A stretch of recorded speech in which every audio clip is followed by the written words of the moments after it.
Being Alone, The Loss of Individuality, and the Future of Artificial Intelligence. And before he comes to the stage, just a little bit of background on Mark. Hailing from Berlin, Germany, Mark is a trained and experienced medical professional in the fields of internal medicine and palliative care, currently working on his PhD in behavioral neurobiology. He has also worked as a copywriter and political analyst for campaigns at German banks, federal ministries, and the Austrian Vice Chancellor. His recent foray into the arts has helped him develop a voice with science fiction, poetry, and video art. He joins us tonight to humbly share with us his presentation, as I mentioned, Being Alone, The Loss of Individuality, and the Future of AI. If everyone could please give a warm welcome to Mark. Thank you.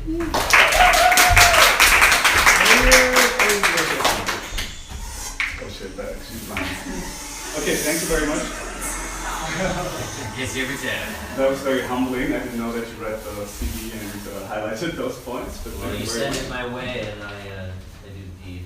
All right, thank you very much. So, to say it one more time, my name is Mark. I'm 32 years old. I was a doctor and briefly a neuroscientist, a political strategist, and then I quit all my jobs to do something I find more important. And I now write science fiction stories, poetry, paint, and I create video art. I want to use tonight this room full of creative and intelligent individuals to bounce off some of the ideas that I have, some of the theories that I've cultivated in the back of my mind and that I've so far only shared with people unfortunate enough to be close to me.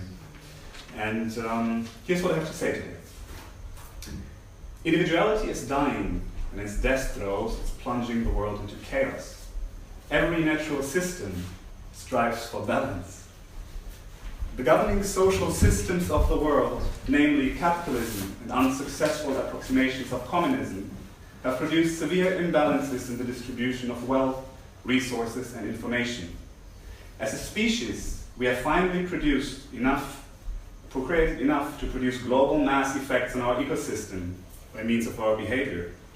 In addition to that, we might have amassed enough potential energy to self-destruct. Too many of the world's military superpowers are currently controlled by short-sighted nationalistic demagogues who have armed their nations to the teeth and are eager for a showdown. Military scientists are not philosophers. Weapon technology developed to function needs to be tested in the field. This is a necessary step in its evolution. I believe that only by waking up to the fundamental logical errors in our thinking will we be able to prevent a bloodbath. While many of my friends see the current political development as the ultimate confirmation of their pessimistic worldviews, or to use a more popular euphemism, realistic worldviews, I see something else. I believe that we are witnessing the death of capitalism, and with it, individuality's last stand. I also believe that this is a good thing. I believe that the Trumps in this world are the last desperate punch. Actually, I'm not sure. Oh, no. I believe the last desperate punch of a frustrated loser who does not understand what is happening to him. I believe that there is a shift in paradigm from individual intelligence to collective intelligence. Some people call it awakening, being woke, enlightenment, and I believe that it is happening on a global scale. The only thing that is hindering its expression in us is our fear of losing ourselves. Most of our thought systems have an outdated idea of nature in their core. The idea that nature can be divided into separate entities called individuals. You, me, your mother, my dog, men, women, black and white. These divisions are not produced by nature itself. They are our interaction with it. We put them onto nature. Please ask yourself the following questions.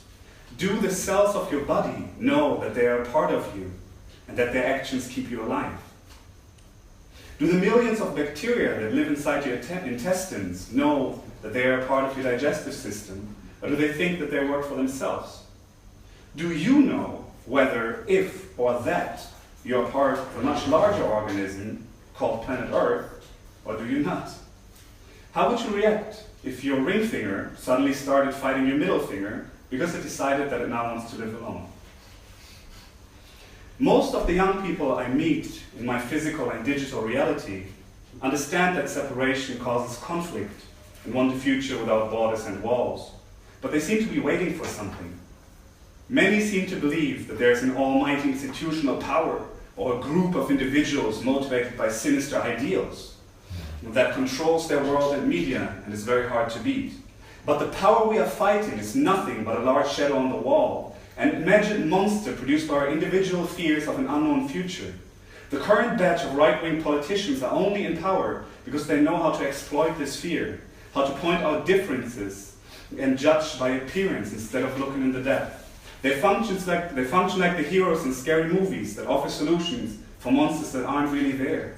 They are scared old men and women and exist only as long as we believe them. As millennials, or Generation Y, we are the first generation that grew up with the internet. Our intelligence has made us the most dominant species on planet Earth.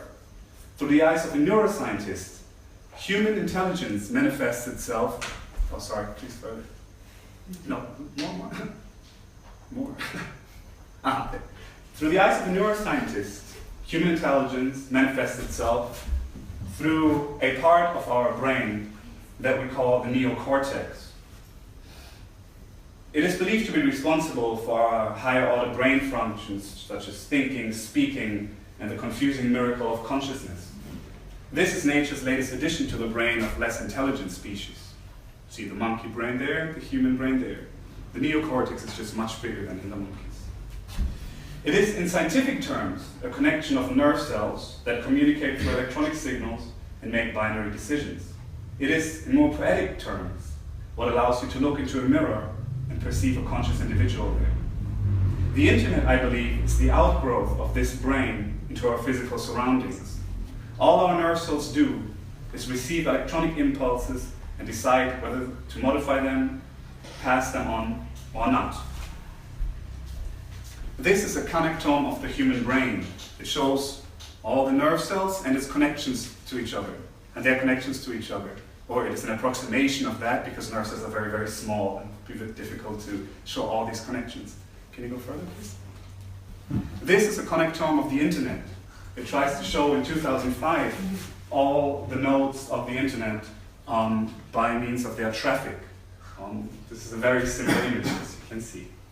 Have you ever asked yourself why we as a species invest so many resources in the development of communication technology? Are we maybe exporting the biological system that has made us successful? The brain. I believe that this is so. Many of us have lost 10 plus years trying to apply our parents' ideals, created to govern individuals with limited choices, to a digitally borderless world. This has produced a global identity crisis. Wherever I went on this earth, my generation was lost. They thought that something was wrong with them because they could not decide what they want. Many took to drugs or became depressed, looking for their one true calling. To all of you who feel like this, I want to say that it is normal to be lost.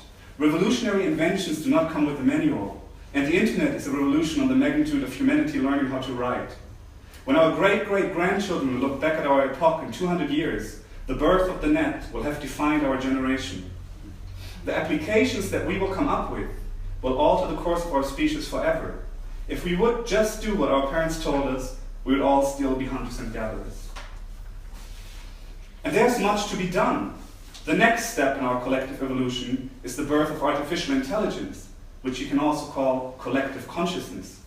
Now, should we be afraid of robots? Is Skynet going to come and rain nuclear warheads on us? Will the robots of Minority Report and iRobot kill us, or will machines lock us up in the Matrix? The answer to all of these questions is no. The reason conscious artificial intelligence is not yet born is that science has not yet understood consciousness. It still puzzles us how so many individual cells come together and make one conscious individual. The missing link is this: there is no individual cell, no individual human being. You are the watcher in the mirror and the mirror looking back. You are not different from me and I am not different from you. We are part of the same body. Do not be fooled by appearance. Consciousness is a function of our collective intelligence. It is the wisdom that what happens inside of you plays a role for your body as a whole. Now we must understand that all of our individual behaviors play a role for the body that we are a part of, planet Earth. We cannot create individual intelligent entities because intelligence is a collective function that our brain lets us connect with. Humanity as a species is at the brink of looking into this mirror globally. We will see ourselves there, and that is the birth of AI.